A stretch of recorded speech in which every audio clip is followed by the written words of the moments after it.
Yeah, I'm sorry. We're traveling right now. I'm going to have to feed it. Like, we can't. We just can't. Really bad timing. I'll come back later for it, though, okay?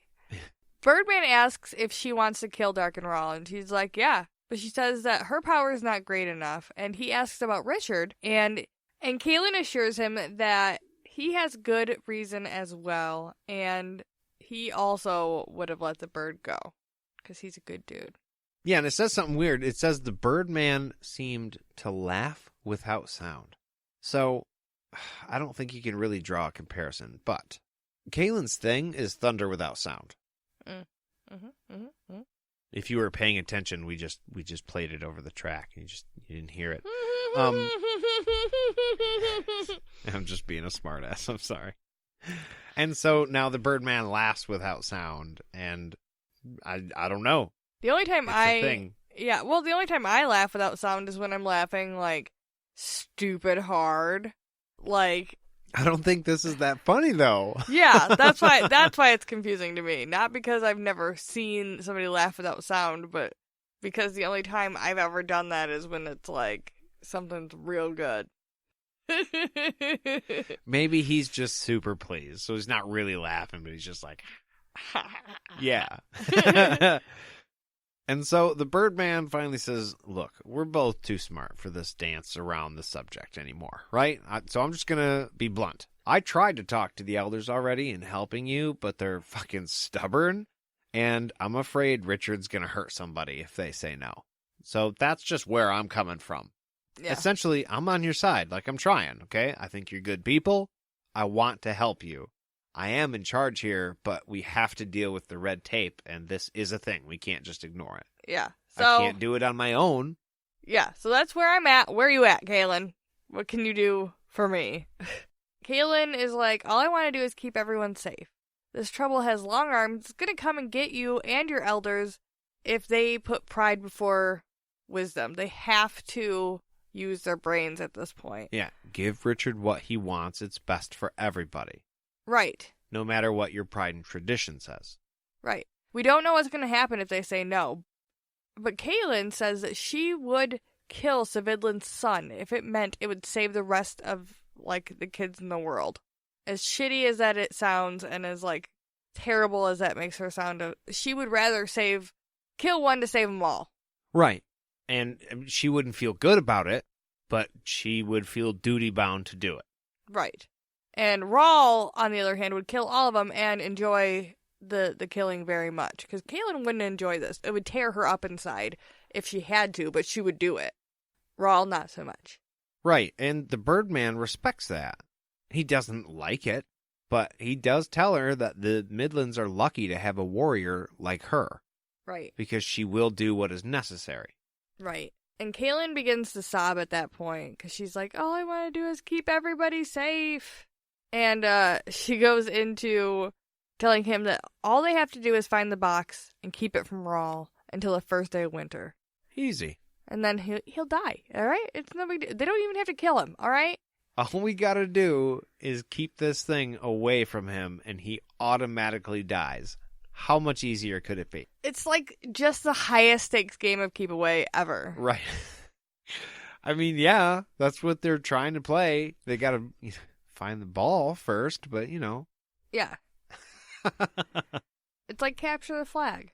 That they only have, a few weeks tops to do, and if they don't, they'll die. But, whatever. Right. And B-Man is like, that's not very much time, but he'll do what he can, because he's, like, super worried. He's like, man, bitch, this is, like, a couple weeks, all right? Yeah, at most.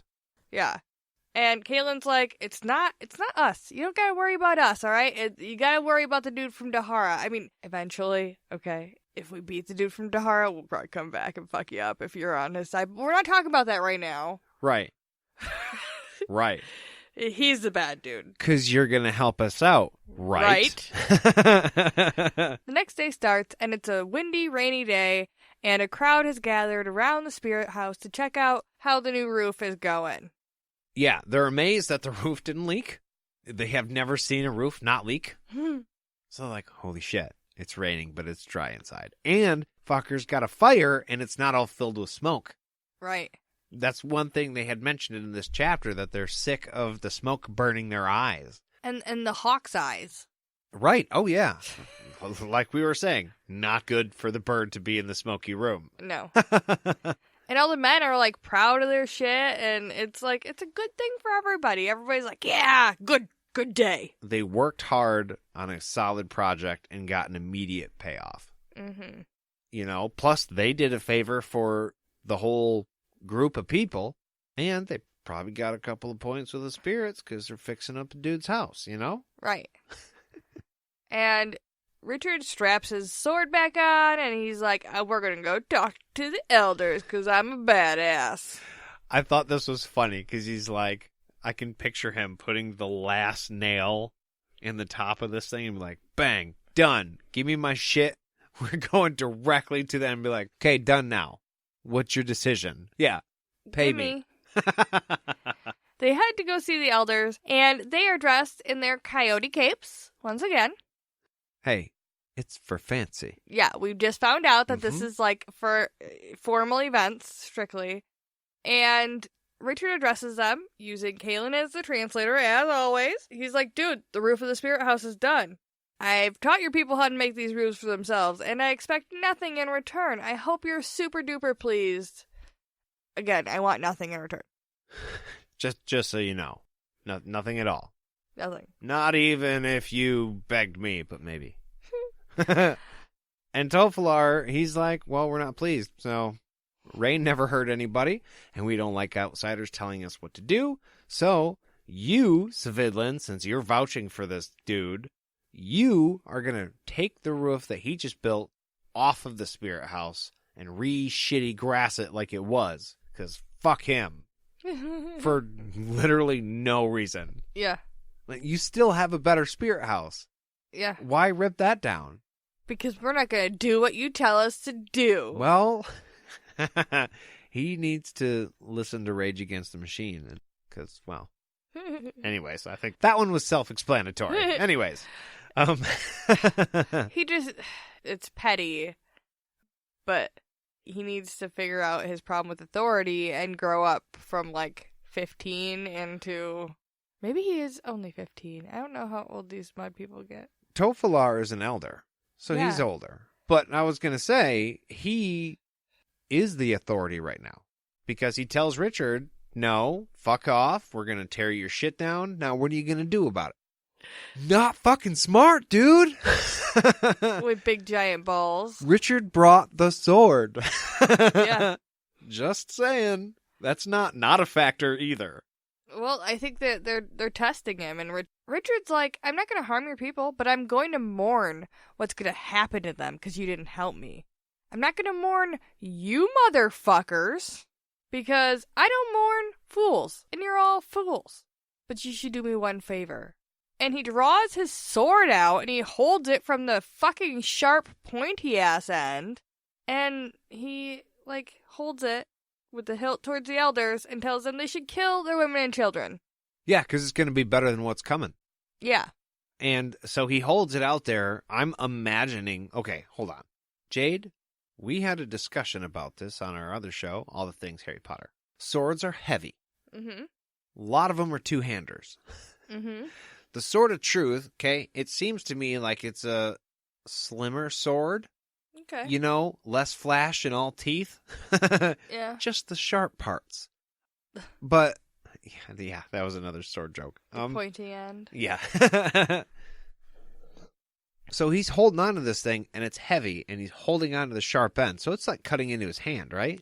I mean, it's gotta be because most swords, I would assume, are bottom heavy, because, like, the hilt is usually considerably heavier.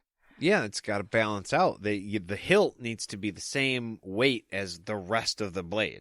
I don't know how he would hold the tip without hurting himself. He would have to. When he spun it around and he's like, now I'm holding it from the other end. I work with steel, and I was holding a flat piece of steel, and I was like, ow. If that was a razor blade on the edge, no chance. Yeah. No, I agree. And it also... It said when it became clear that none of the elders had enough courage to take the sword from Richard, he slowly withdrew it and put it back in its scabbard, which also, by the way, would have fucked him up, trying to take it back from that position and put it in his scabbard. Are you kidding me? What kind of spin move do you think he used? Do you think he's...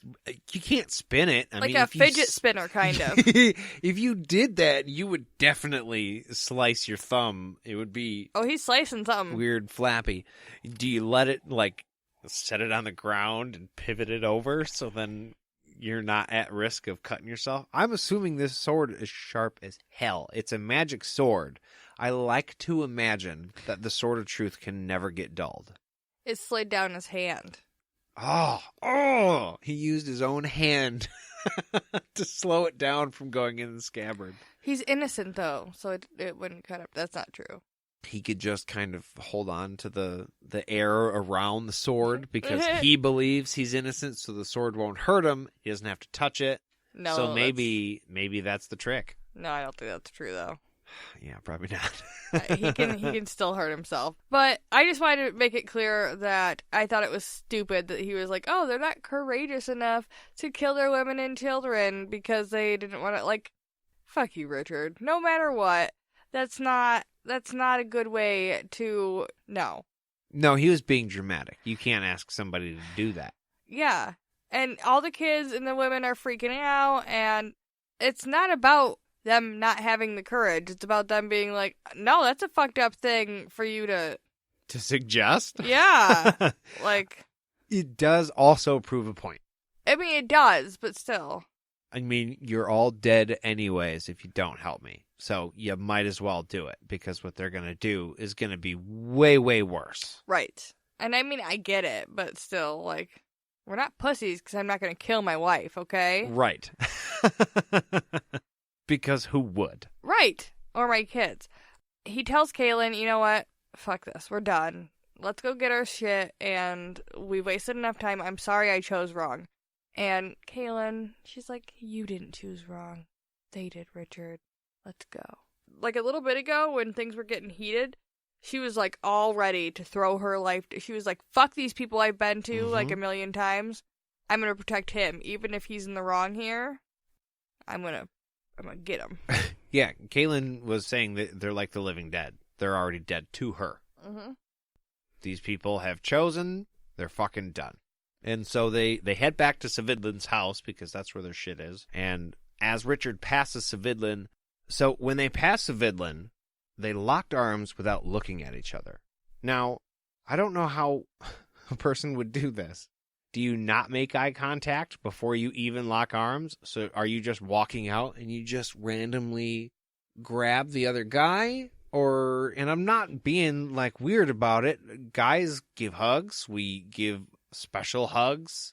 I know that sounds way worse than it is, but you know the bro hug. You're awful. No, I know what you're talking about. I feel like I've tried to do this with my friends before. Maybe not as coordinated as they did it, but I'm sure it wasn't as slick as they're making it sound because, I mean, they're not in a good mood either. The only other way I could picture this happening is if they were standing next to each other, walking in the same direction. Savidlin is also going with Richard and Kahlan back to the house, and they're not looking at each other, but they're aware that the other guy is walking next to him, and they just did the reach over on the shoulder, but both ways. That way they could lock arms and not look at each other.